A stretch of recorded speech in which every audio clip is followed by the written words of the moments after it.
do we really need another castle over here in Canada? Probably not. We're past that. Yeah, let's grow up a little bit.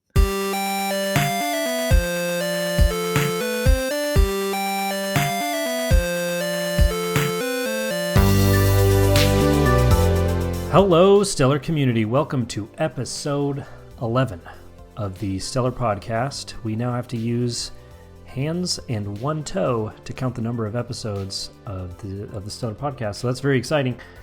Today is a news episode. We are joined by the one and only Kolten. We'll be focusing in a little bit heavier today on the importance of online events. So as our whole team is now working remotely, focusing a bit more on all those Zoom meetings and all these conferences that have been canceled, meetups, hackathons, how we can move some of that education and community to online. So we'll talk a bit about that. We also have the Stellar Community Fund. The submission rounds are ended, and we're moving now into discussion. So we'll be talking a little bit about that and how you can be a good community fund participant as you review those projects. And then closing out today, we'll talk a little bit about Solar Wallet, Sep24, and Path payments. All of those things may not make sense to you, so we'll cover those things and how they're interesting, why they're important, and how they can change the world for the better. So Kolten, welcome once again. Let's kick this thing off. Let's do it. So yeah, I mean, you kind of mentioned it in the intro, but the coronavirus stuff has obviously thrown a pretty big wrench in all of our sort of meetup plans, our event plans, our hackathon plans. So now we're having to go back to the drawing board and figure out what we're going to do. Fortunately, we've been doing a lot of planning. We've had a lot of meetings figuring out, where we're going to focus our efforts and stuff. So one of the things we're going to make sure we get done this month is the live podcast. We want to make sure that people have content, have things to tune into. We're obviously continuing this podcast as well. Every week this thing goes out, and then at the end of every month we have a live episode. So we want to make sure we get that live episode in so everybody can come hang out, just like we did last month. And we've also been thinking about moving some events online. So, what virtual hackathons are out there that we can participate in. We want to make sure to keep the momentum going in that regard. Obviously, keeping things going with SEF, which is kind of an event in and of itself, which we'll talk about later. And then thinking about other virtual events and where we can have a hand in those and see what we can put together. I don't know. It's kind of a weird time. I think everybody's in this weird stage where we're kind of just figuring it out. Yeah. One of those events, those things that we've always had is the Stellar Community Fund. And so as I mentioned, we just finished. So we're kind of in season 2, round 1 of the Stellar Community Fund, the SCF. We just closed on Monday. We closed our submission round. So we had a couple of weeks where folks could enter, put in, build their proposal, start their project, and then write it all up and put it into Galactic Talk. And so that period has now closed, and we're in a review period where community members can jump in, review projects, and begin to provide feedback either on, maybe think about doing this or that, testing out implementation. So all of these projects should have some live element that you can go and explore, whether that's just a proposal for something like content, maybe watching a video, or an actual application where you can look through code if it's open source, or log into a UI and create an account and just start to feel through the flow and give feedback to the creators. One of the reasons that we limited the submission period and extended the review period was to have higher quality applicants and submissions, to where there was both an emphasis on actually submitting projects, but also getting feedback and iterating and improving on those projects. So Kolten, as the community manager at Stellar, what would your advice or your wishes be when you're talking to individuals of how they can participate in the community fund, either as community members who aren't developers, or maybe even investors looking to identify good, high-quality projects? What would your words be to them? Yeah, I mean, ultimately, right now is the best time to participate in the Stellar Community Fund if you're not actually submitting a project, right? You get to actually interface with the people who did submit their projects. You get to ask them questions.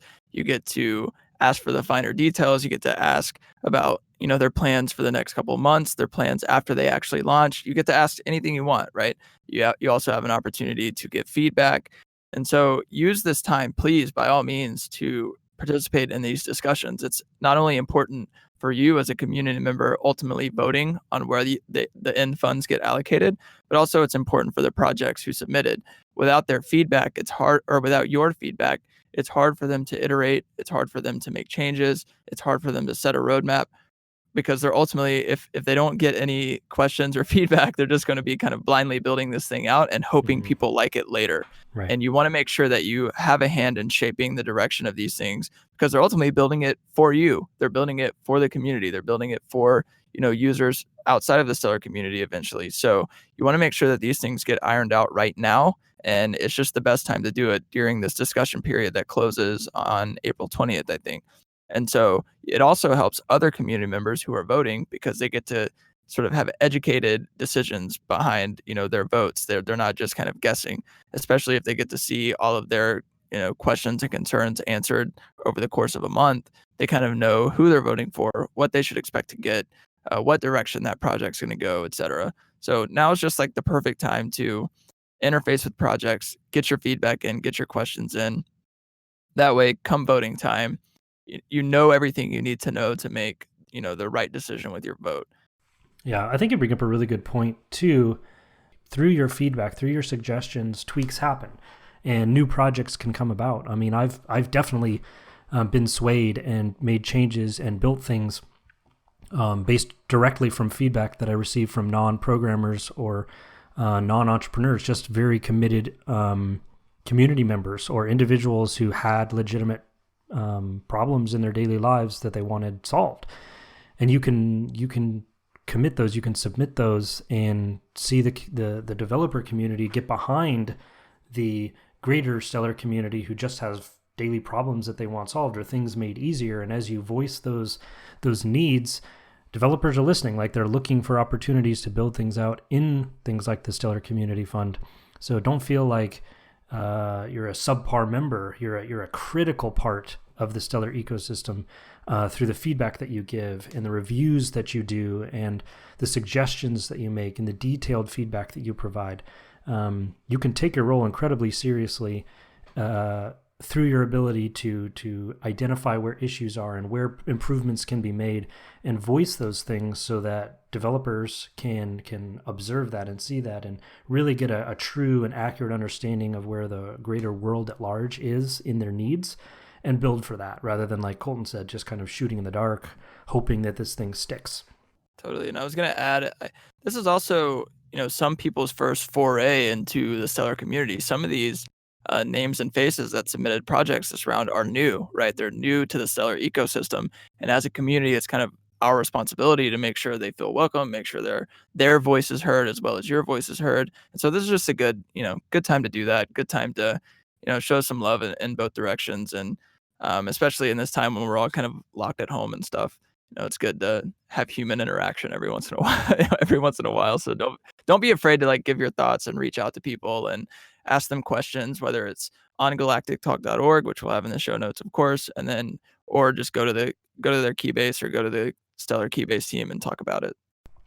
So shifting gears just a little bit, let's talk about Solar Wallet, their update that they just came out with.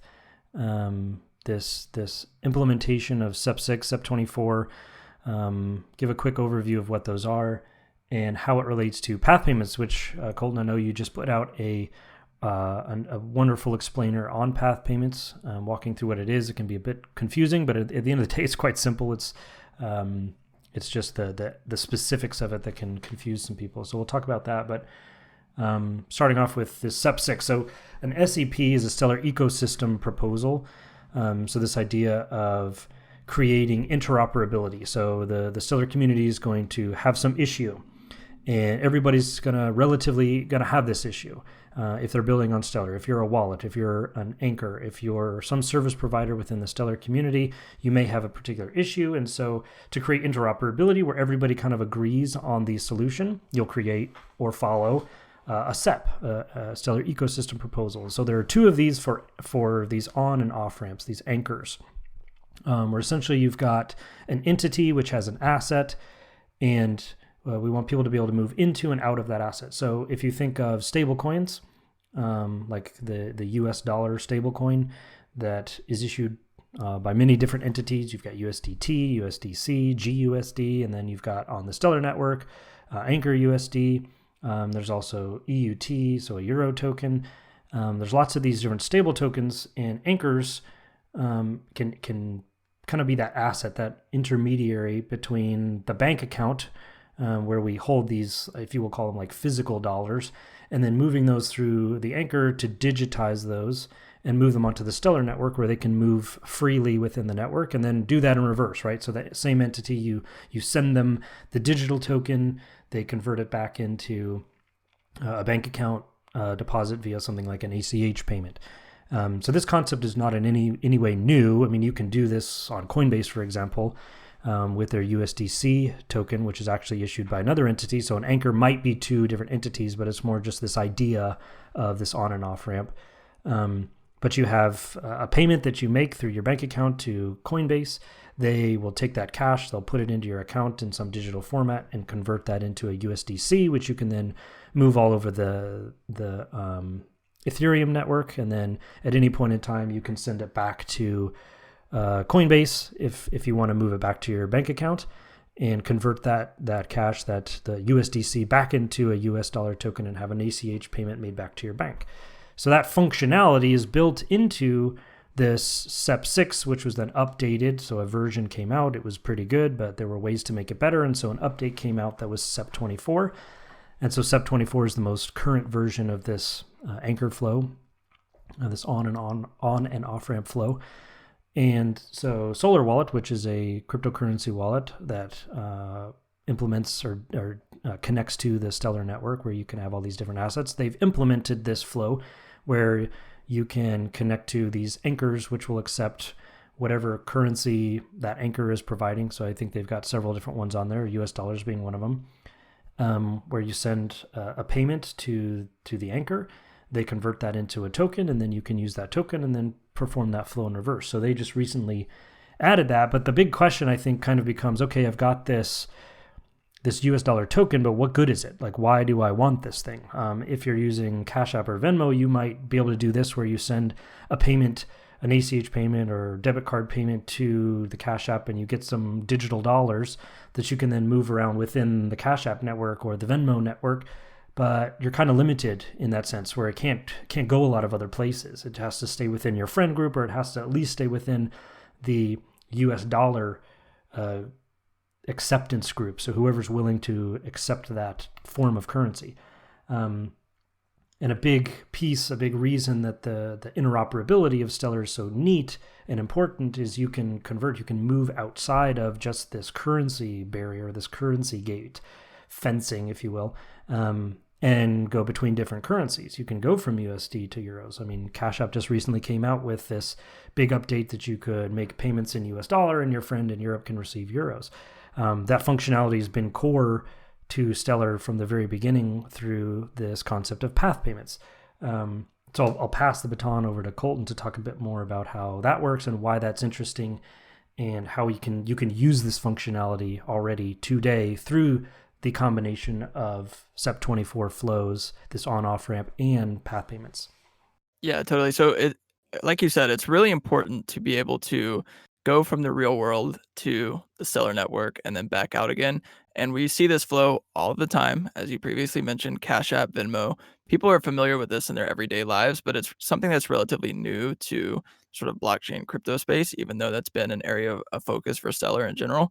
So we're constantly improving this way of going in and out of Stellar applications, in and out of your bank account into Stellar applications. And so, like you were saying, Stellar supports tons of assets, any asset that you can imagine. So it's possible that USD, euros, naira, pesos, yuan, any currency you can imagine can also exist alongside commodities like gold or silver, and they can also exist alongside stocks and bonds. And we see all of this today on the network. And so what path payments solve is, how do I go in and out of these assets within the network easily? And one way you could do it is by just going to the Stellar Dex itself. So the Stellar Dex is simply a decentralized exchange or an order book that people can buy and sell assets on. And put simply, if I wanted euros and I had lumens or US dollars, I could easily sell those on the DEX for euros or US dollars if I trust that asset. But what path payments enable is you to go in and out of these assets while sending to somebody. So, an example that I have actually in the post that I wrote, which we'll have in the show notes, is that say you want to send US dollars to your friend in Europe, you could do that on Stellar really easily by sending what's called a path payment. And so, a path payment, you just specify, hey, I want to send $5 US. And by the time it gets to my friend, I want it converted to euros. I don't care how it happens or what the end amount is. I know I want to send $5 US. So I can specify that in the path payment, send it, and then behind the scenes, it basically taps in to the Stellar decentralized exchange. It says, okay, what is the fastest way to convert this US dollars to euros? And it, skims the order books for open orders, and it says, okay, I can convert this US dollars to lumens and then convert it to euros. And so it'll do that. And then behind the scenes, US dollars gets converted to lumens, and then those lumens get converted to euros. And then boom, it ends up in your friend's account. And if any of the steps within the path payment fail, the whole thing fails.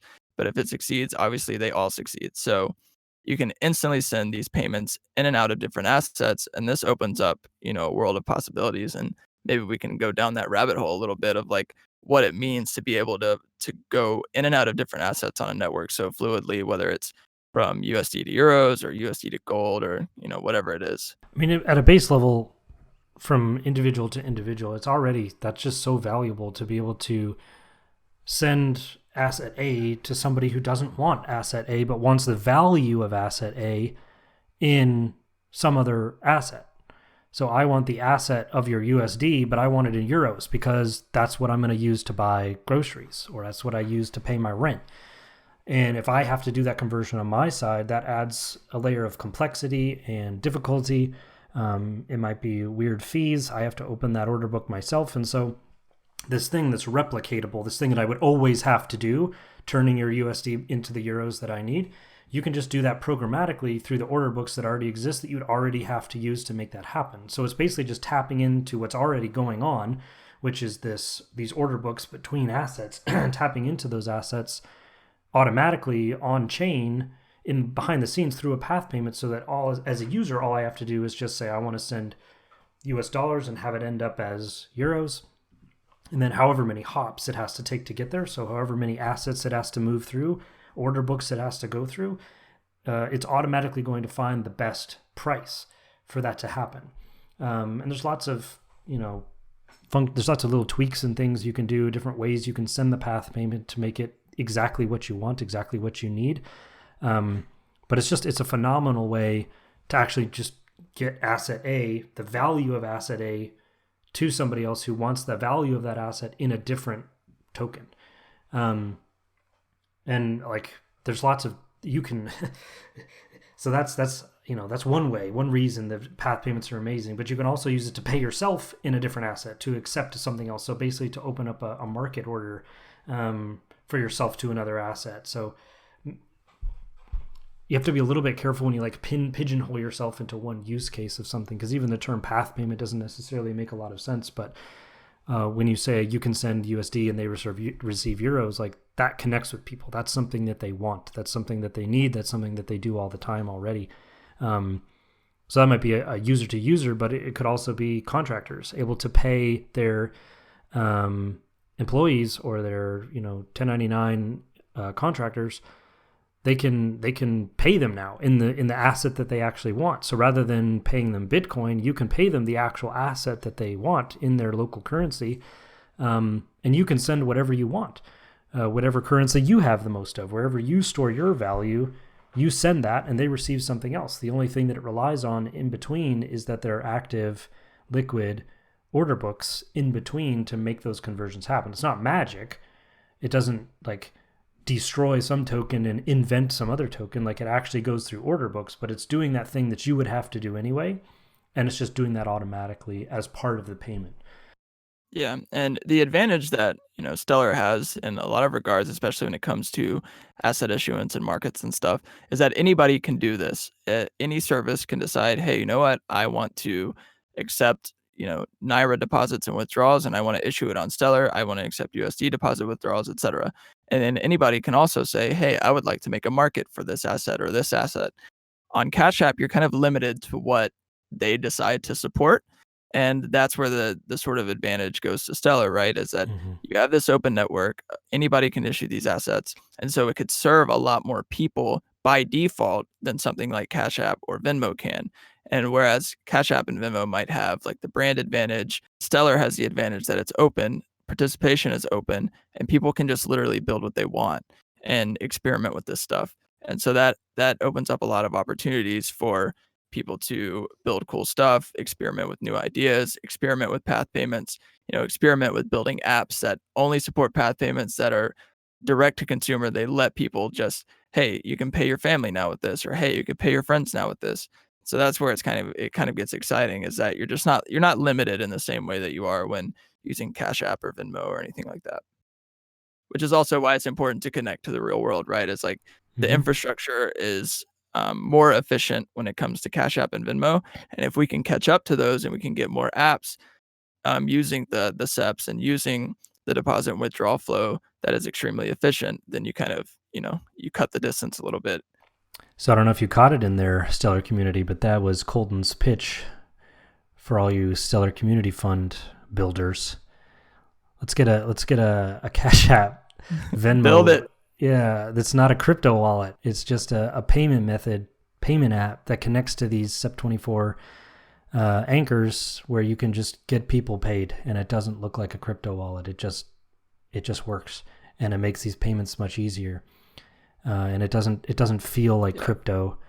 It's not easy, I think, particularly when it comes to the custodian standpoint and making sure you are compliant. But it's easier than it ever was, and it's getting easier all the time as more anchors come on board and more wallets or entities have come before you and kind of set a standard for how these things should be built.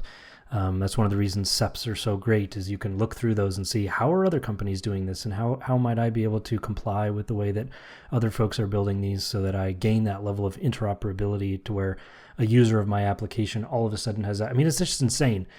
If you build one of these apps, right, and you're just paying your friend, but you're using the Stellar network, if you wanted to expand that, not the application, but the user's address, just their connection to the network, all of a sudden they've got access to everything else that's built on Stellar, any security that they're interested in, any fiat token, stable coin that they're interested in, any stock or bond that's being issued, the real estate that's being issued, all of that is opened up. And I think the problem is when a single application opens up all that access, right? And then you just have a wicked complicated application that doesn't serve a single purpose, which is what the user originally wanted it for. But you still have all those capabilities. And so a user may have access to any level that they want, but I liken it a bit more to, you can use the same credit card for lots of different things, but that doesn't mean that the bank that you use has every single feature. You can use your dollar to buy a lot of different things, but you don't have Amazon Marketplace and Apple iTunes and a movie thing all built into the same bank account, which is kind of what a lot of these wallets may be aiming at doing, is just putting everything into the same application. There's still a lot of value in having those use cases split up into the mind space that somebody would be in when they open that up. I want to open up this app to do X. There's not one application that's going to serve every single purpose. So it's way better, in my opinion, to be a little bit more hyper-specific, but understand that the capabilities do reach out beyond that, and having that interconnectivity and interoperability whenever the user does desire that and does want to export their key to use somewhere else, to use their address in some other way to make a payment for something, or invest in real estate or in precious metals. Like, that capability is there, but it doesn't mean you have to build that in as a native feature of your service. Yeah, and that's like it's super interesting or super important to consider that stuff, right? Like, there's 1,000 different ways to eat your food, but that doesn't mean your silverware has to accommodate all of it, right? Like, you don't need something that's a combination of a fork, spoon, knife, cup bowl. Like it just needs to do one thing really, really good and make use of one feature really, really well, and then onboard users that way. And then somebody else will find another use case for the decks. You don't have to force a use case for the decks in your application.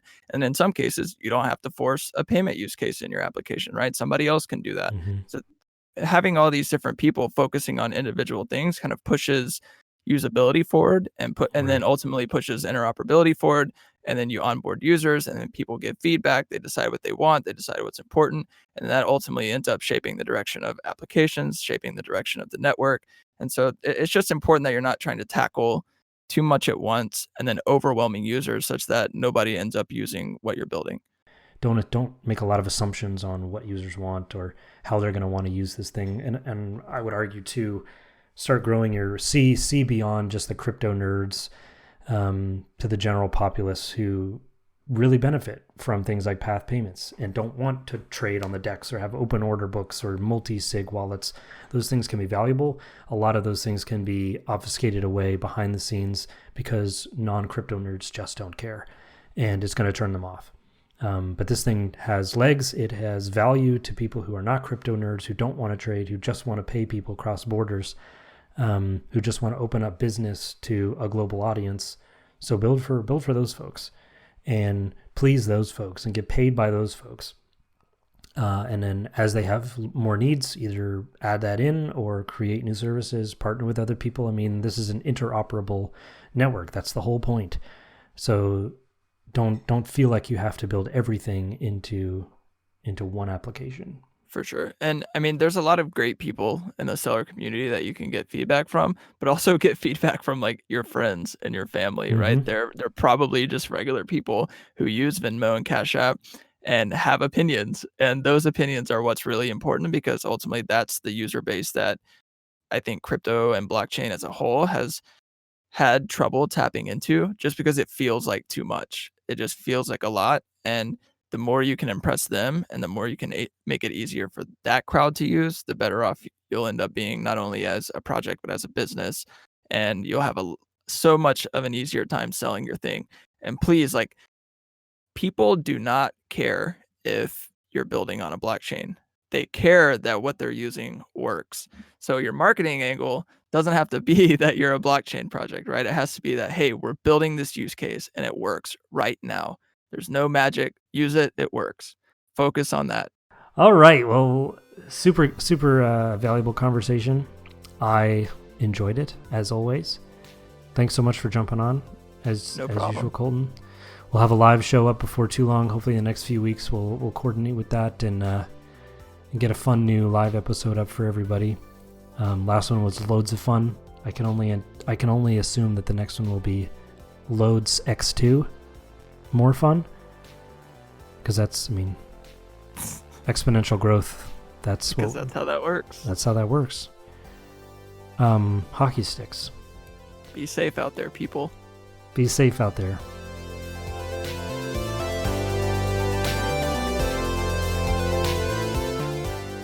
For more information about Stellar and the future of decentralized finance, visit stellar.org and get involved in the discussion in one of our active communities on Keybase at stellar.public or Stellar Stack Exchange. Until next time, I'm your host, Tyler Vanderhoeven. We'll catch y'all later.